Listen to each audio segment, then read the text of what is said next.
Rendez-vous une nouvelle fois dans les Hautes-Salazies pour une plongée dans Mafate. Après Grand-Îlette, la route forestière monte jusqu'au col des Bœufs.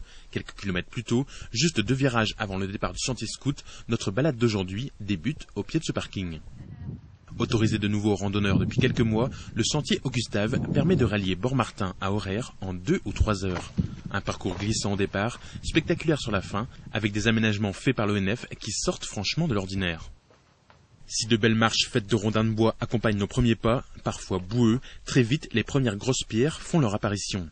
Et il faudra s'y habituer. Ce début de sentier danse avec une rivière. Une fois à droite, une fois à gauche, les franchissements de la ravine sont donc très nombreux. Une ravine qui porte bien son nom, la ravine Savon. Méfiance donc, mieux vaut prendre son temps et assurer ses pas, quitte à poser les mains au sol.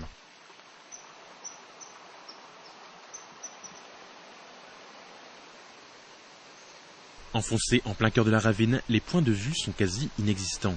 Le décor est tout de même fort agréable entre rivière et forêt. Peu de risque de se perdre, des marques blanches indiquent la voie à suivre.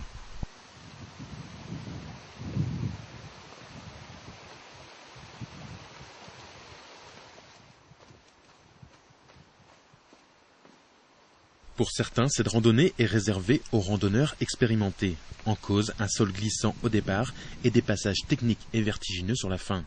Avec pour commencer, des passages en échelle, des échelles solides, bien entretenues, mais qu'il s'agit tout de même de prendre prudemment.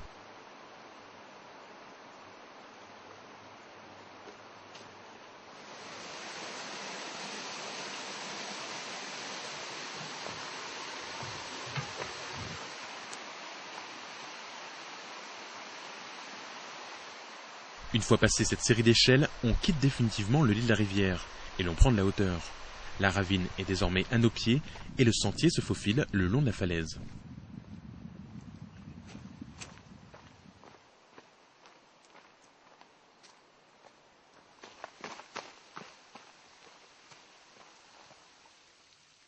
Cela fait environ 1h30 que l'on a quitté la route et Bormartin. Et ce campement abandonné, siglé du nom d'Auraire, nous confirme que nous sommes sur le bon chemin. On marche désormais le long de la canalisation Augustave. Juste après, le grand spectacle commence. La vue est maintenant dégagée sur la gorge et le sentier se niche à flanc de paroi. Ici, le nef n'y a pas été avec le dos de la cuillère. Balustrade, pont, escalier, le parcours est sécurisé de manière grandiose. Un joli passage sous forme de balcon qui offre au loin une vue sur les cases d'Auraire. Mais si Auraire est à portée de vue, la balade n'est pas tout à fait finie. Il faut encore contourner largement la gorge sur la droite. Un parcours qui nous permet enfin d'apercevoir le reste de Mafate. Il est à Malheur, il est à Bourse, Grand Place, et au loin, le mail d'eau dans les nuages.